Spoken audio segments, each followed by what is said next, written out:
사랑하는 영락교회 지체들에게 주 안에서 평화 인사를 전합니다. 오늘은 2023년 3월 7일 화요일입니다.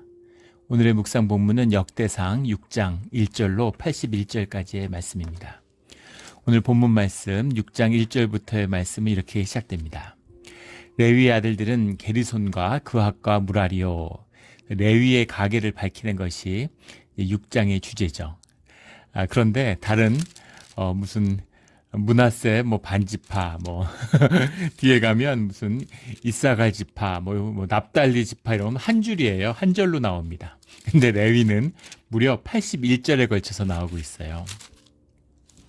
그래서 왜 이렇게 레위를 중시하는가? 이 역대기 우리 시작할 때도 나눴지만 역대기 전체의 주제가 레위 지파의 회복에 있습니다.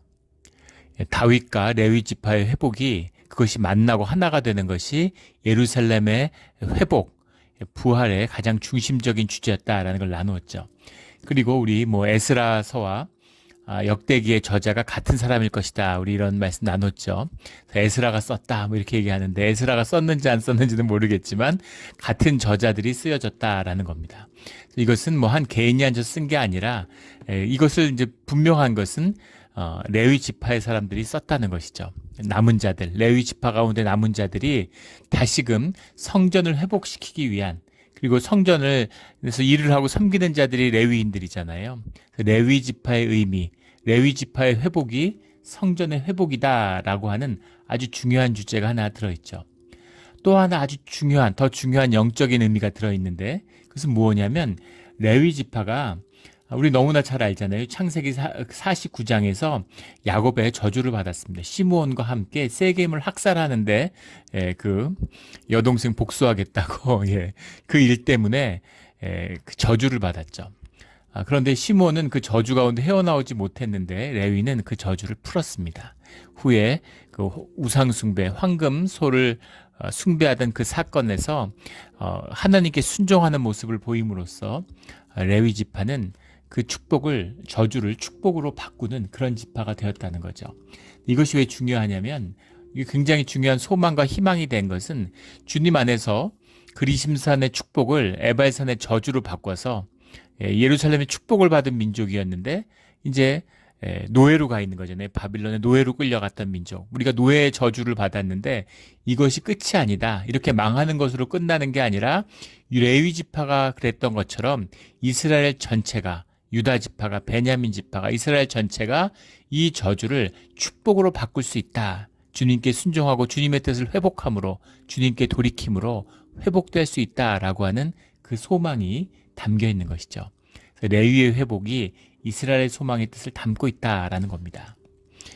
우리 삶 가운데 죄도 많이 짓고 주님께 벌을 받을 수도 있겠죠. 그러나 명심해야 될 것은 어떤 일이 있어도 주님께 회복하고 돌아가야 된다는 겁니다.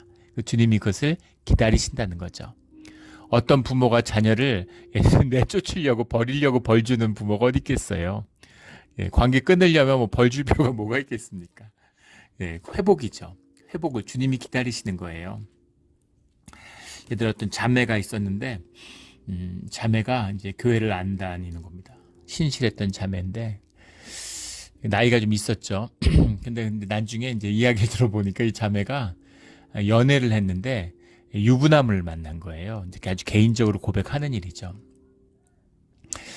근데 이제 그 관계가 이제 끝난 다음에 이 자매가 굉장한 죄책감에 시달리는 겁니다. 그래서 십계명도 지키지 못하는데 내가 무슨 크리스찬이냐, 이제 이런 그 자책감이 있는 거예요.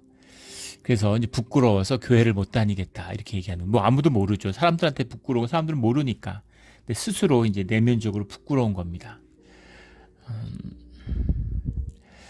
누가 자기의 의와 그 신앙에 모범되는 모습으로 주님 앞에 설 수 있는 사람이 누가 있겠어요? 다 죄인이고 주님 앞에 서면 죽는 겁니다. 주님의 은혜와 십자가의 보혈의 은혜를 입었잖아요. 주님이 창기도 품어주셨는데 용서해 주시고 받아주시는데 누굴 용서하지 않, 세리를 품어주시는, 같이 식사하고 품어주시는 주님이시잖아요. 중요한 것은 진실함이죠. 그 부끄러움으로 자기 자신을 외면하는 거예요. 그러나 주님을 외면해서는 안 됩니다. 주님을 마주하고 주님 앞에서 그 부끄러움을 드러낼 때만이 자신의 부끄러움을 스스로 마주할 수 있게 되는 것이죠. 이게 하나의 이야기예요. 동전의 양면입니다. 그래서 그것이 부끄러워하는 것은 사실은 주님과 떨어져 있다는 증거일 뿐인 것이죠. 주님 안에서 모든 죄를, 모든 저주를 축복으로 바꾸는 그게 우리의 신앙이죠. 그런 우리의 신앙의 자리가 되기를 주의 이름으로 축원합니다. 그래서 레위의 가게를 이렇게 복원하는 이런 긴 족보를 나열하고 있습니다. 근데 그 안에 겹치는 것도 있고 또 이것이 무슨 아주 정밀한 족보가 아니에요.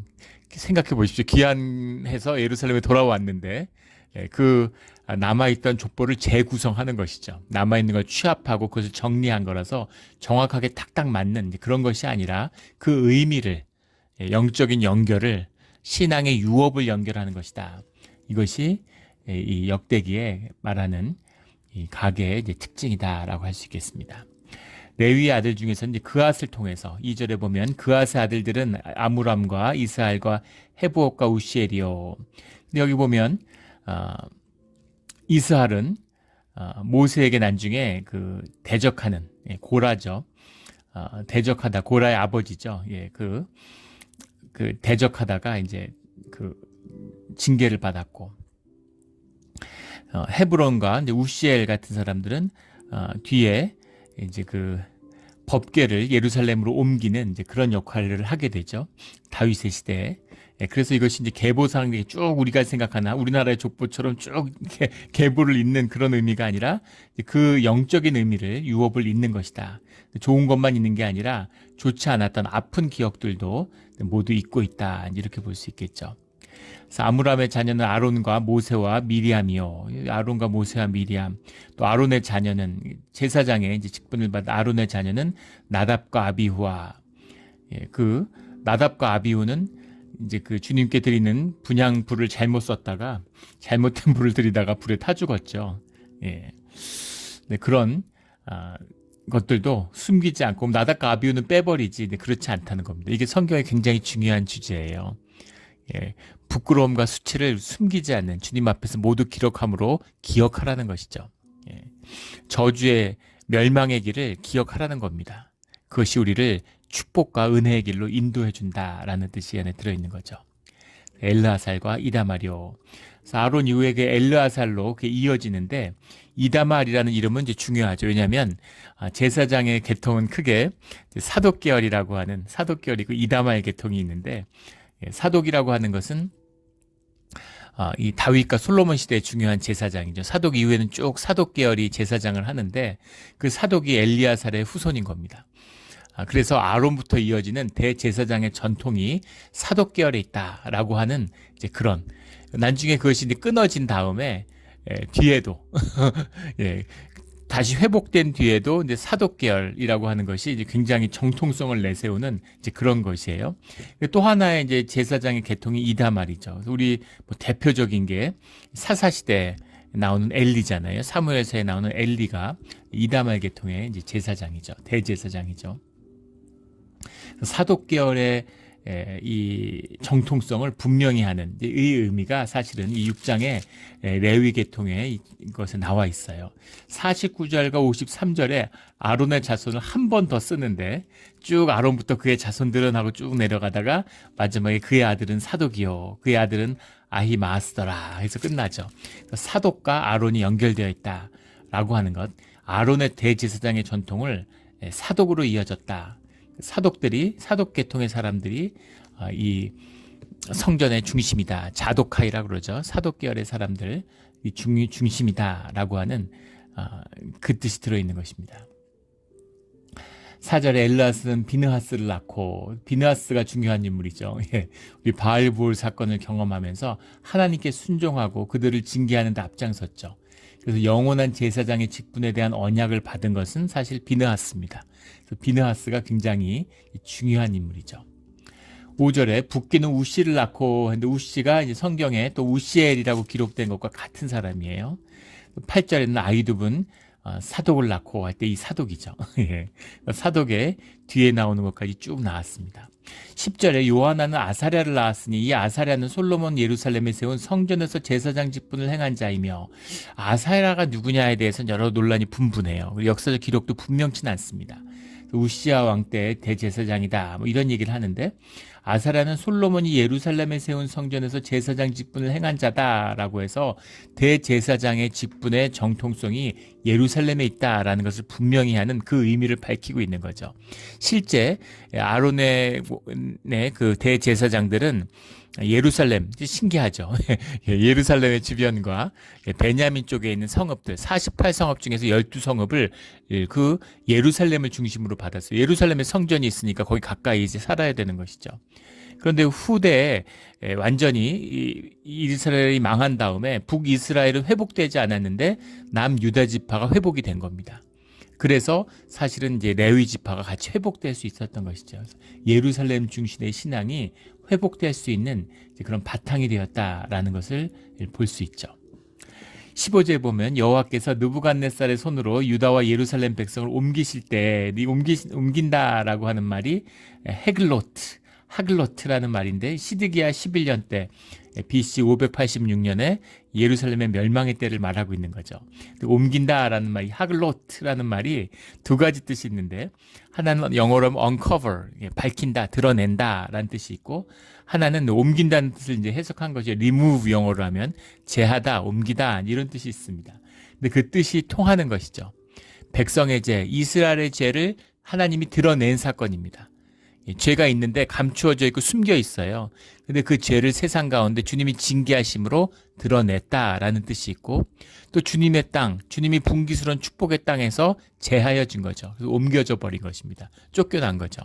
그래서 그 두 가지 의미가 다 드러나 있습니다. 그래서 이 주님이 드러내시는 거예요. 이게 감추어져야 되는데 드러난 겁니다. 주님의 은혜가 떠난 것이죠. 제가 예전에도 그렇고 성경 설교 때도 몇 번 말씀드린 적이 있는데 제가 처음에 교회 와서도 그런 이야기를 했습니다. 우리가 길 가다가 개똥을 보면은 다 모래로 덮지 개똥에 못 들었나 그러고 이렇게 파헤치는 사람이 있겠냐고 이런 말씀 드렸어요. 그리고 목회자한테 너무 가까이 가려고 친해지려고 하지 말라고 그런 말씀 드렸습니다. 궁금하고 어떤 사람인지 알고 싶고 그래서 열심히 파보면 안에서 뭐가 나오냐고 똥밖에 나올 게 없다. 제가 그런 말씀을 드렸어요. 그래서 우리가 똥을 발견하면 모래로 덮어야죠. 자녀에서 안에서 똥이 발견되면 그걸 덮어야지 나무 고챙이로 헤집고 그것을 욕보이고 정죄하고 그것으로 뒷담화를 하는 그런 사람은 없다. 이런 말씀을 드렸습니다. 주님의 은혜 가운데서 우리가 덮고 또 덮고 또 덮는 거죠. 공동체로서 삶을 나누다 보니까 많은 걸 보게 돼요. 삶에 그 남중에 숟가락 하나 놓은 것까지 다 알게 되죠. 그러다 보면 그 사람의 부끄러운 모습, 추한 모습, 더러운 모습을 보게 되는 겁니다. 근데 그것을 형제된, 한 가족된 그 사랑 안에서 모래로 덮는 것이죠. 은혜로 덮는 것입니다. 그래서 주님이 우리를 덮어주세요. 주님이 우리 죄를 모르겠습니까? 우리가 얼마나 추악하고 더러운 존재인지를 주님이 모르시겠어요? 다 아시죠? 하지만 자녀이기 때문에 사랑이기 때문에 그것을 주님의 보혈의 피가 있기 때문에 덮고 덮고 또 덮으시는 겁니다. 드러내지 않는 것이죠. 이 은혜를 이 주님의 보혈의 은혜를 결코 놓치지 않는 우리 모두가 되기를 주의 이름으로 축원합니다. 그 16절부터는 이제 레위 지파, 이 사독 계열이 아닌 16절부터는 일반 레위 지파의 그 자손들의 이야기들을 쭉 적고 있습니다. 22절에 가면 그 아들에서 난 자는 곧 아들은 암미나답이요, 그의 아들은 고라요, 그의 아들은 아실이요. 이렇게 돼 있는데 아실이라는 이제 의미가 중요하죠. 아실이라는 사람이 사실 고라의 자손이 다 멸망할 뻔했는데 그들이 주님께 대들었다가 전부 다 이제 죽었죠. 그런데 아실이 거기에 가담하지 않음으로써 아실이 살아서 사실은 고라의 자손을 잇게 됩니다. 그리고 그들이 나중에 성막의 찬송자가 돼요. 이것도 레위의 사건과 같은 것이죠. 아실이 저주를 다시 축복으로 회복시킨 것인 겁니다. 그래서 아실이 중요한 인물이에요. 그래서 주님이 벌 주고 망하고 죽이려고 그러시는 게 아니라 회복하고 돌이키시려고 하는 것이다. 주님이 기회가 있을 때, 아직 때가 있을 때 주님께 순종해야 되는 겁니다. 그리고 무조건 주님께 돌이켜야 돼요. 난 안 돼. 막 이렇게. 교회를 또 뭐 몇 년 안 나오다 보니까 그런 성도님이 계셨어요. 우리 그 코비드 기간에 한 3년 교회를 안 나갔는데 어느 날 집에서 있다 보니까 이러다가는 평생 교회를 못 가겠구나 하는 생각이 들어서 두려운 마음이 들어서 교회를 다시 나가게 됐다고. 근데 교회를 다시 한 번 나오는 게 평생 교회를 다니셨는데 쉽지 않았다는 겁니다. 그래도 그날의 그 결단으로 돌이키신 게 아주 훌륭한 것이죠. 나 이제 와서 어떻게 나가? 사람들한테 부끄러워서 못 나온다 이런 분도 계세요. 교회가 힘들고 어려웠을 때 교회를 등졌는데 교회 모른 척 했는데 이제 와서 나오면 사람들이 나를 얼마나 우습게 볼까. 내가 직분자였는데 그게 너무너무 부끄러워가지고 못 나온다는 거예요. 생명의 이야기가 주님을 만나는 이야기입니다. 부끄러울 게 뭐가 있어요. 아실이 내가 고라의 아들인데 너무 부끄럽다. 나는 주님하고 같이 이 성막에 여기 못 살겠다, 못 있겠다, 창피해서. 그래서 그 성막을 떠났으면, 이스라엘 진영을 떠났으면 그러면 이 고라의 계통과 이 집안은 끝나는 것이죠. 근데 이것이 성전에서 주님을 찬양하는 그런 직분으로 회복되는 역사가 시작되었다라는 것이죠.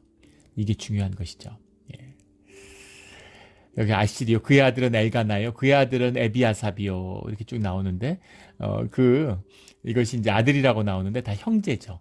아들이라는 게 형제의 의미인데, 그러니까 아들로 해석을 한 건데 이제 실제 아들은 아니고 썬이 아니고 다 브라더인 거죠. 그러니까 형제입니다. 우리가 다 사해 동포다 뭐 이렇게 얘기할 때처럼 한 민족이다 이런 것처럼 가족이라고 하는 형제라고 하는 의미가 실제 형제일 수도 있고 혈육 간에, 또 그리고 한 시족일 수도 있고 또 지역에 사는 사람일 수도 있고 한 민족일 수도 있는 거죠. 그렇게 그런 의미에서 한 아버지에서 낳은 형제들이었다. 엘가나라는 이름이 나오는데 엘가나가 재밌는 이름입니다. 성경에 굉장히 많이 나와요. 오늘 본문에도 27절에 가면 또 엘가나가 나오고 여러 엘가나라는 이름들이 나오는데 25절에도 엘가나가 나오고, 근데 이 엘가나라는 것이 이제 엘과 가나가 합친 거죠. 엘가나라는 말인데, 엘은 우리 뭐 너무나 잘 아는 것처럼 하나님이죠. 가나라는 말이 이제 소유하다, 포제스라는 뜻도 있고, 크리에이트, 만들다라는 창조하다의 뜻도 있습니다. 하나님이 창조하셨다, 하나님이 소유하셨다, 이제 이런 의미가 엘가나죠. 그러니까 좋은 이름이죠. 우리 무슨 예지, 예찬이, 이렇게 예수님 찬양, 예수님 지혜, 이런 식으로 그런 이름들 많이 쓰잖아요. 교회에서들 많이 쓰는 이름들 있죠. 그런 것처럼 엘가나가 이제 인기 있는 이름인 거죠. 그런 이름들이 성경에 있죠. 그래서 그렇게 하나님이 창조하셨다, 하나님을 높이는 이름이다라는 겁니다. 31절부터 48절까지는 다윗 시대의 3대 악사라고 그러죠. 헤만과 아삽과 에단의 족보를 겉으로 상향식으로 복원한 겁니다. 그래서 족보라는 거 보통 조상에서부터 자손으로 내려가는데 자손에서부터 거꾸로 이제 반대로 이렇게 올라간 거예요. 그 굉장한 것이죠. 31절부터 한 지파나 한 지파에보다 훨씬 더 길게 이 헤만의 또 아삽과 에단이라고 하는 이 찬양자들의 이름을 중시하는 거예요. 그래서 이 레위 지파의 회복 가운데 예배 회복 가운데, 성전의 회복 가운데 찬양의 회복이 얼마나 중요한 것인가라는 것이 이 안에 담겨 있습니다. 상상도 할 수 없는 일이에요.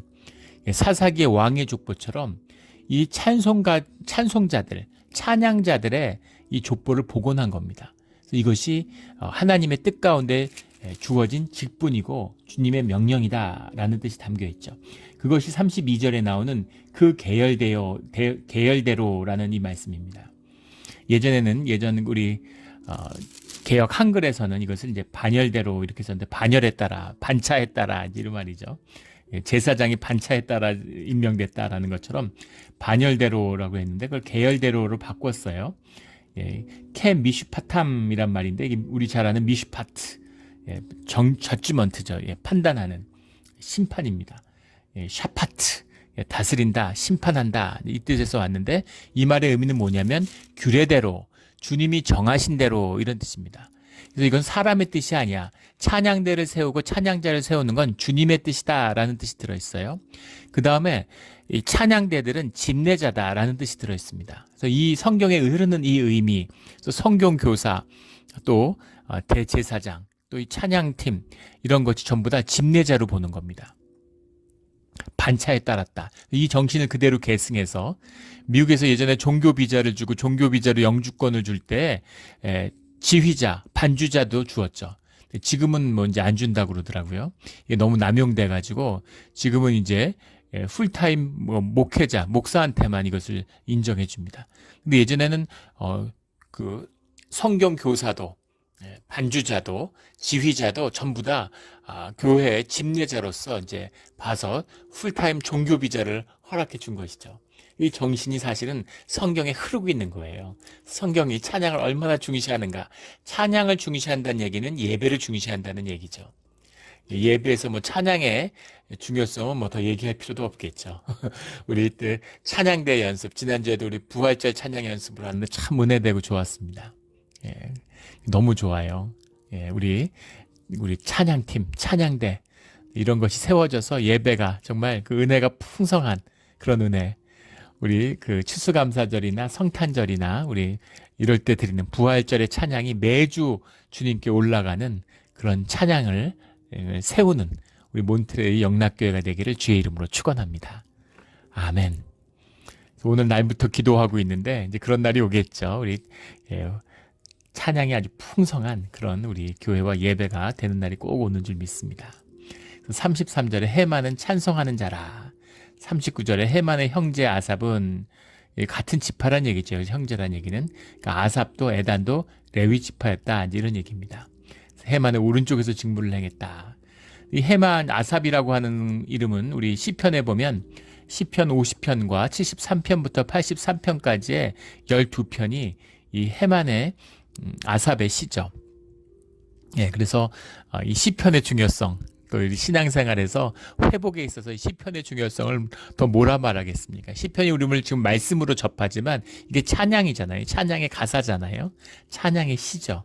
이걸 만든 사람들인데 그 의미, 그들을 정말 왕처럼 높이는 거예요. 이게 이만큼 중요한 것이다 라는 겁니다. 44절에 그의 왼쪽에 직무를 행한 자는 에단이라.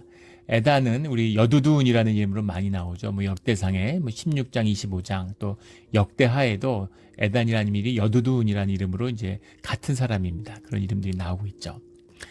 54절부터는 레위 사람의 정착지가 나오고 있어요. 근데 여기서 그들의 거주한 곳은 사방 지게안에 있으니 이렇게 썼는데 사방 지게안에라는 말이 무슨 말일까? 이게 비그블람이라는 말인데 비그블람이라는 말이 그 마을이라는 말입니다. 근데 성읍 주변 마을, 성체 도시가 있어서 그 도시가 있으면 그 주변의 사람들이 모여 살죠.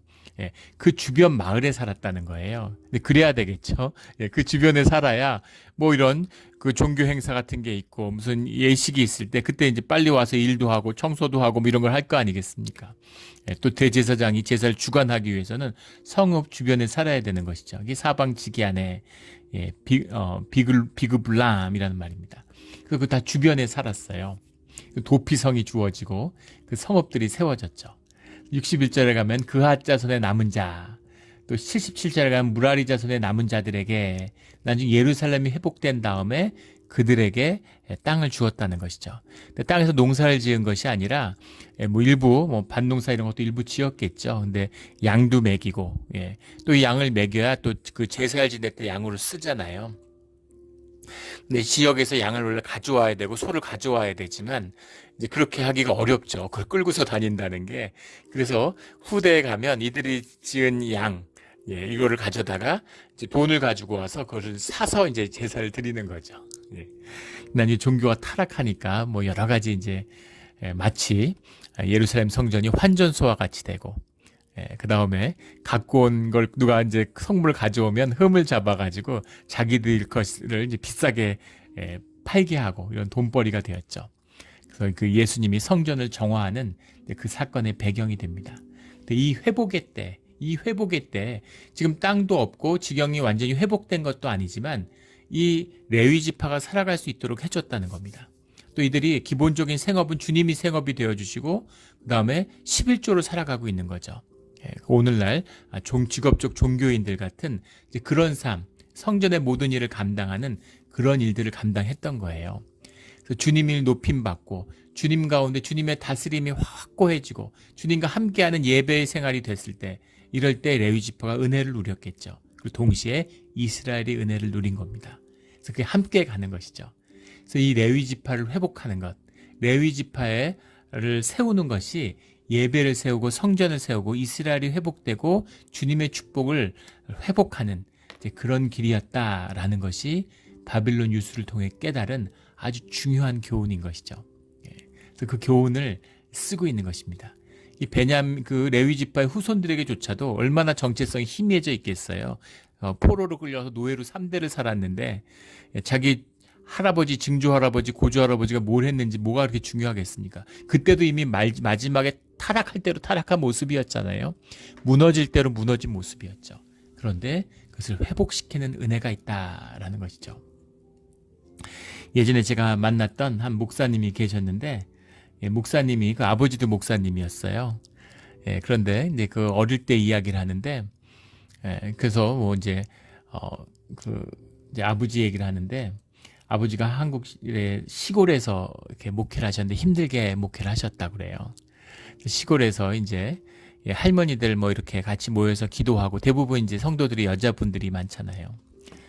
그런데 그 남편이 와가지고 막 술주정하고 막 와이프 찾으러 왔다 그러면서 행패 부리고 근데 막 그 아버지 목사님 멱살을 잡고 막 그 행패 부리고 막 이러는데 아버지가 막 쩔쩔매면서 막 이렇게 그런 모습을 어릴 때 보고 정말 이제 그 아버지처럼 살지 말아야지. 그리고 정말 그 목회직이라는 걸 이제 혐오하게 됐다. 이제 그렇게 얘기를 하더라고요. 그런데 왜 목사가 됐을까요? 그 목사님이 살아계신 하나님을 만나고 그리고 목회자의 길에 그 주어진 사명의 존귀함을 만나게 된 것이죠.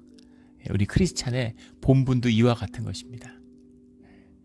그 귀한 것, 이 모든 껍데기죠. 사실은 다 껍데기고 그림자입니다. 살아계신 하나님이 계시기 때문에 하나님과 동행하는 함께하는 것이 있기 때문에 교회의 의미가 부족하지만 무너져 있지만 병들어 있지만 하지만 그 안에 주님이 주신 생명의 씨앗과 회복의 기회가 주 안에 있기 때문에 십자가에 있기 때문에 교회가 다시 회복되고 우리의 신앙이 회복되고 새로운 출발을 이루어낼 수 있는 것이죠. 그것이 우리가 드리는 예배입니다. 어제까지 어떻게 살았던 내 삶이 무엇이었던 중요하지 않아요. 오늘 예배 가운데 거듭나고 새로운 삶이 지금 시작되는 것입니다.